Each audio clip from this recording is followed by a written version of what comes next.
नमस्कार विद्यार्थी मित्रांनो, आज आपण सामान्य विज्ञान या विषयातील प्रकरण क्रमांक 6 पदार्थ आपल्या वापरातील याच्या अभ्यासास सुरुवात करणार आहोत। प्रकरण सुरू करण्यापूर्वी नेहमीप्रमाणे पुस्तक तुमच्या डोळ्यासमोर असणं आवश्यक आहे।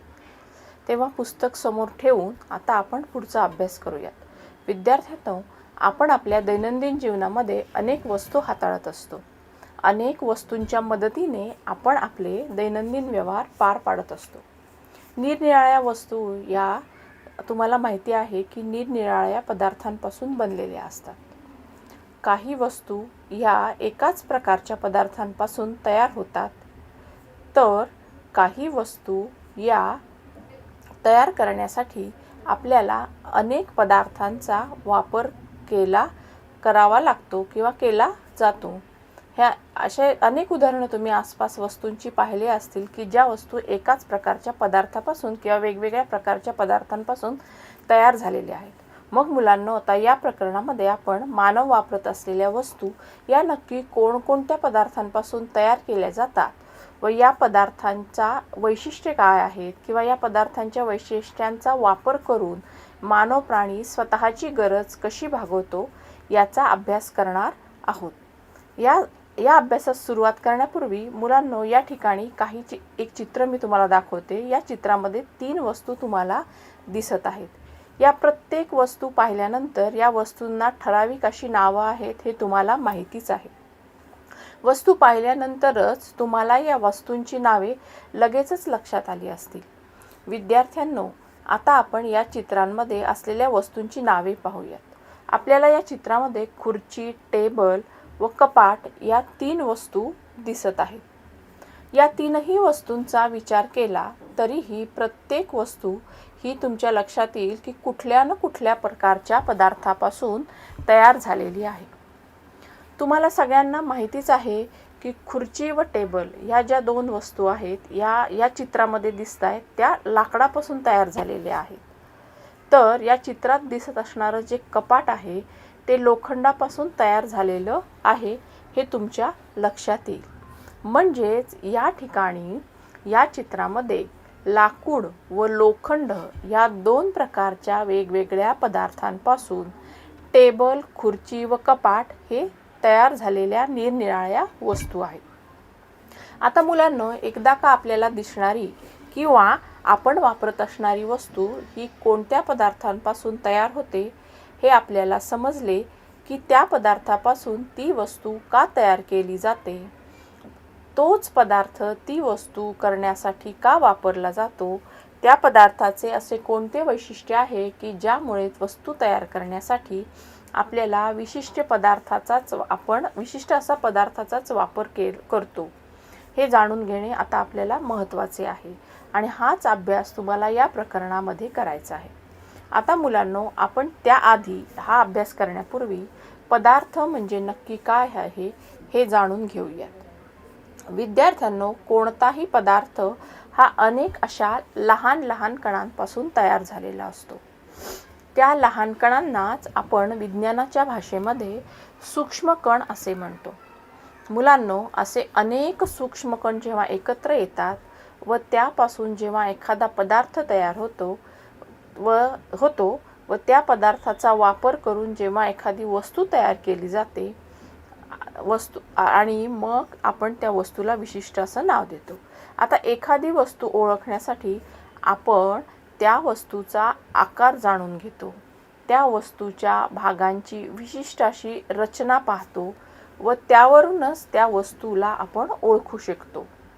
मुलांनो, मगाशी दाखवलेल्या चित्रात टेबल, खुर्च्या, कपाट बनवण्यासाठी आपण लाकूड, प्लास्टिक किंवा पोलाद या निरनिराळ्या पदार्थांचा वापर करू शकतो। मग हेच पदार्थ का बरं वापरायचे? कारण या पदार्थांमध्ये वस्तू बनवण्यासाठी लागणारा जो मजबूतपणा असतो पदार्थांना या हवा तसा आकार देता येतो। म्हणजेच या पदार्थांचे गुणधर्म पाहूनच आपण त्या पदार्थांपासून एखादी विशिष्ट अशी वस्तू तयार करण्यासाठी त्याचा वापर करतो। आता मुलांनो, एकाच पदार्थापासून अनेक वस्तू तयार ही केल्या जातात म्हणजे नक्की काय होतं तर पदार्थ एकच असतो, परंतु त्या एकाच प्रकारच्या पदार्थापासून वेगवेगळ्या प्रकारच्या वस्तू तयार करता येणं आपल्याला शक्य आहे. या बाबतीतलं जर उदाहरण घ्यायचं झालं तर कापूस हा जो नैसर्गिक पदार्थ आहे हा तुम्हाला माहिती आहे.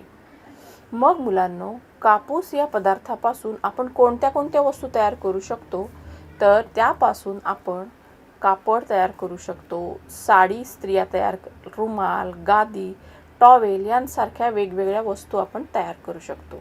यानंतर दुसरं उदाहरण जर लोखंड या पदार्थाचं घ्यायचं झालं तर लोखंडापासून आपण निरनिराळ्या वस्तू तयार करू शकतो. जसं बांधकामाच्या सळ्या आपण तयार करू शकतो, तशाच ज्या गाड्या आहेत त्या गाड्यांचे विविध भाग आपण तयार करू शकतो.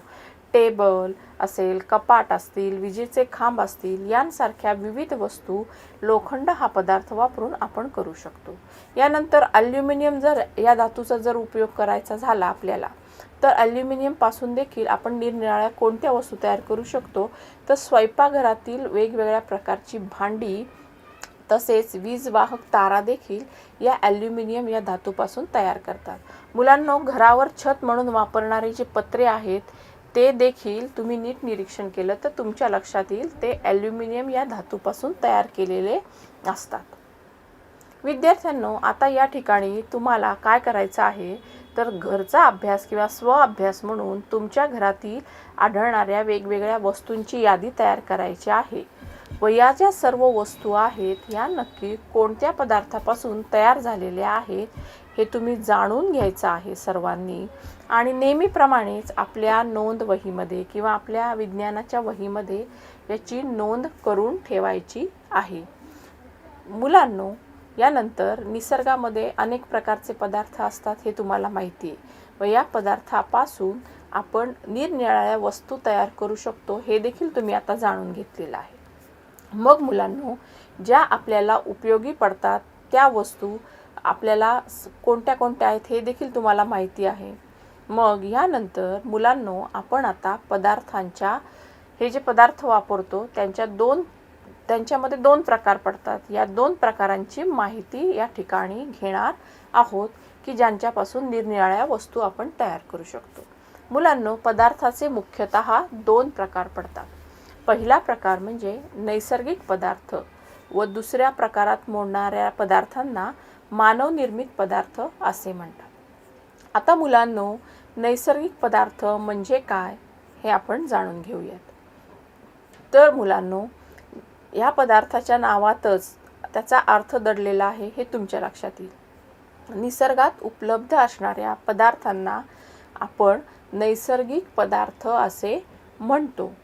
तर दुसरा जो आहे कृत्रिम पदार्थ किंवा मानवनिर्मित पदार्थ, तर निसर्गात उपलब्ध असलेल्या पदार्थांवर जेव्हा वेगवेगळ्या प्रकारच्या प्रक्रिया तयार केल्या जातात व त्यापासून जो पदार्थ तयार झालेला असतो त्या पदार्थाला मानवनिर्मित पदार्थ असे म्हटले जाते. मग मुलांनो, आता या ठिकाणी नैसर्गिक पदार्थ कशाला म्हणायचं व मानवनिर्मित पदार्थ नक्की कोणाला म्हणायचं याचा अर्थ तुमच्या निश्चितपणे लक्षात आलेला असेल, तुम्हाला तो कळाला असेल. यानंतर मी तुम्हाला या ठिकाणी स्वअभ्यासासाठी काही उदाहरणं सांगते पदार्थांची. या तुम्ही काय करायचे की या उदाहरणांचे तुम्ही मानवनिर्मित पदार्थ व नैसर्गिक पदार्थ या दोन गटांमध्ये वर्गीकरण करायचं आहे. हे वर्गीकरण करण्यासाठी सांगितलेल्या व्याख्येचा आधार घ्यायचा आहे.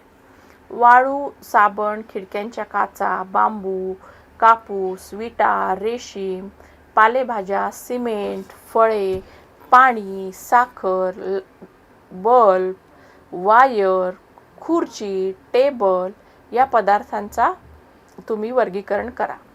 यानंतर आता आपण थोडेसे अजून पुढे जाऊयात या प्रकरणामध्ये आणि मगाशी ज्याप्रमाणे मी तुम्हाला सांगितलं त्याप्रमाणे जे पदार्थ निसर्गात उपलब्ध होतात त्या पदार्थांना आपण नैसर्गिक पदार्थ म्हणतो हे तुमच्या लक्षात आल्यानंतर नैसर्गिक पदार्थांमधील दोन उपप्रकार आपण या ठिकाणी पुढे समजावून घेणार आहोत.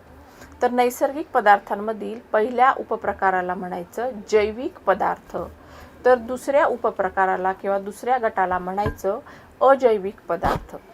आता मुलांनो, जे पदार्थ सजीवांपासून तयार होतात किंवा सजीवांपासून मानवाला मिळतात, अशा पदार्थांना आपण जैविक पदार्थ असे म्हणतो.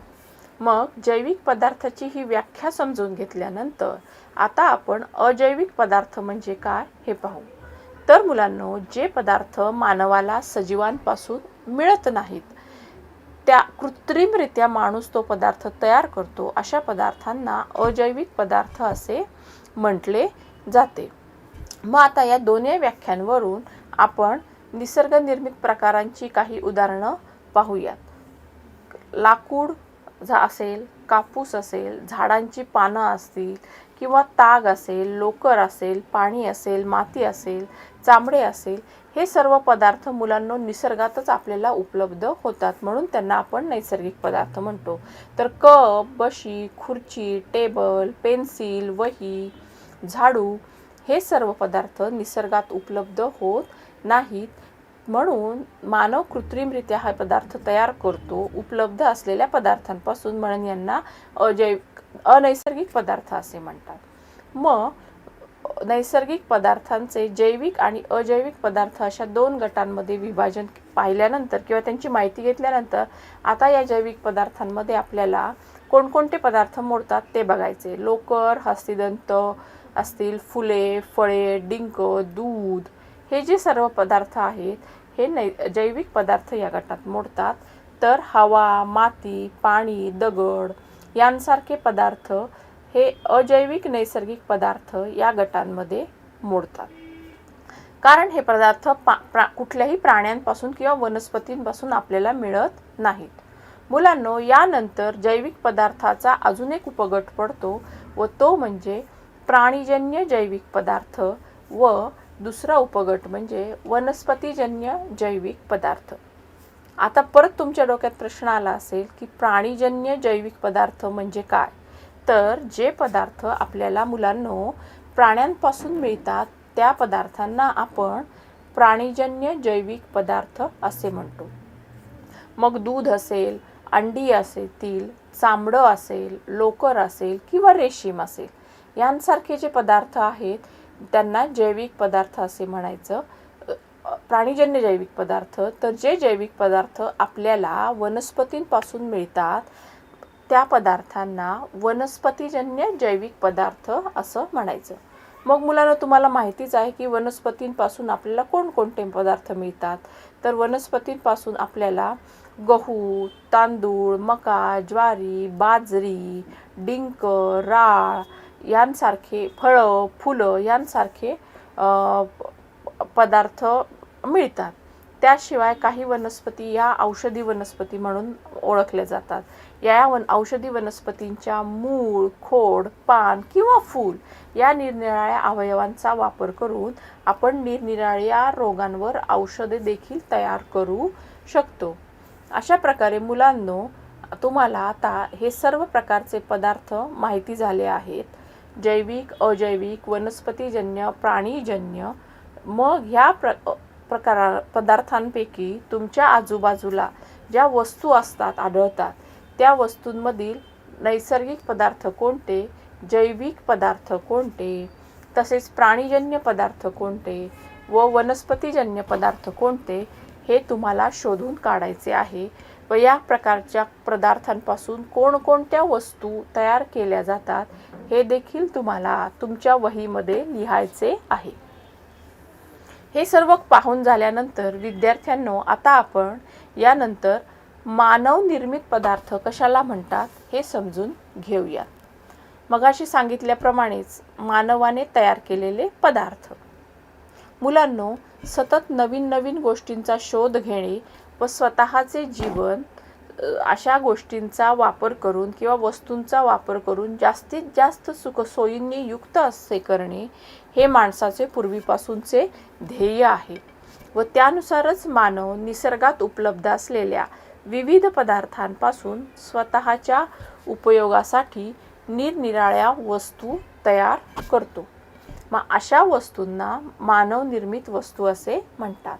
मग विद्यार्थ्यांनो, अशा मानवनिर्मित पदार्थांची व वस्तूंची संख्या ही साहजिकच खूप मोठी आहे. मग आता या मानवनिर्मित पदार्थांमध्ये नेमक्या कोणते कोणते पदार्थ मोडतात हे आपण जाणून घेऊया. विद्यार्थ्यांनो, निसर्गात उपलब्ध असलेल्या विविध प्रकारच्या पदार्थांवर प्रक्रिया करून तयार केलेल्या नवीन पदार्थाला मानवनिर्मित पदार्थ असे म्हणतात. आता उदाहरण घ्यायचं झालं मानवनिर्मित पदार्थाचं, तर निसर्गातील लाकूड हा पदार्थ तुम्हाला सर्वांना माहिती आहे. या पदार्थाचा वापर करून माणूस पेन्सिल, वही, खुर्ची, टेबल, देवघर, स्वयंपाकघरातील विविध भांडी यांसारख्या वस्तू तयार करू शकतो. याशिवाय निसर्गात उपलब्ध असलेला दुसरा पदार्थ म्हणजे कापूस. कापसापासून देखील माणूस उशी, चादर, गाद्या, लोड, तक्क्या, दोऱ्या किंवा वेगवेगळ्या प्रकारचे कपडे यांसारख्या वस्तू तयार करू शकतो. यानंतर विद्यार्थ्यांनो, तुम्ही आता माती या निसर्गात उपलब्ध असलेल्या पदार्थापासून मानव कोणकोणत्या वस्तू तयार करतो याची यादी तयार करा व आपल्या वहीमध्ये या वस्तूंची म्हणजे मातीपासून तयार होणाऱ्या वस्तूंच्या यादी तयार करा व त्याची नावे लिहून काढा. विद्यार्थ्यांनो, पाऊस हे नैसर्गिकरित्या तयार होणारे एक संसाधन आहे हे आपण शिकलो. पहिल्या प्रकरणामध्येच हे आपण पाहिलं. या पावसापासून संरक्षण मिळवण्यासाठी पूर्वी गवत किंवा गोणपाट पासून या वस्तूंपासून बनवलेली इरली ही वस्तू वापरली जात असे. नंतर जशी जशी माणसाने प्रगती केली तशी ही इरली ही जी वस्तू आहे जी पावसापासून माणसाचं संरक्षण करते ती बाजूला पडली व त्याची जागा पुढे जाऊन छत्री किंवा रेनकोट या वस्तूंनी घेतली. तसेच मुलांनो, नाजूक वस्तू, नाशवंत वस्तू किंवा फळं ही जास्त काळ टिकून राहण्यासाठी त्यांना व्यवस्थितरित्या पॅकिंग करणे आवश्यक आहे. हे माणसाच्या लक्षात आल्यानंतर पॅकिंग करण्यासाठी माणसाने खोकी किंवा थर्माकोल या पदार्थांचा वापर केला. हे पदार्थ म्हणजे निसर्गात उपलब्ध असलेल्या काही पदार्थांवर वेगवेगळ्या प्रक्रिया करून तयार करण्यात आलेले पदार्थ आहेत. म्हणजेच हे दोन पदार्थ हे मानवनिर्मित आहेत हे तुमच्या लक्षात येईल. विद्यार्थ्यांनो, तुमच्या पुस्तकामध्ये पान नंबर 44 वर मानवनिर्मित पदार्थांची काही उदाहरणे दिलेली आहेत व या पदार्थांचे वर्गीकरण करण्यासाठी एक तक्ता देखील दिलेला आहे व तो तक्ता पूर्ण करण्यासाठी तुम्हाला सांगण्यात आलेला आहे. तेव्हा आत्तापर्यंत आपण जे शिकलो त्यावरून या दोन्ही तक्त्यांचा तुम्ही पुस्तकात पाहून व्यवस्थित अभ्यास करा व रिकामे तक्ते पूर्ण करून मानवनिर्मित पदार्थांची किंवा निसर्गनिर्मित पदार्थांची व्यवस्थित माहिती घ्या. यानंतर विद्यार्थ्यांनो, आपण पुढचं प्रकरण अभ्यासणार आहोतच, परंतु त्याआधी या ठिकाणीच आपण आजच्या तासाला थांबत आहोत. यानंतरचा पुढचा जो अभ्यास आहे तो आपण उद्याच्या तासाला पाहूयात. तोपर्यंत नेहमीप्रमाणेच तुम्ही सर्वांनी घरीच राहायचं आहे आणि सुरक्षित राहायचं आहे. नमस्कार.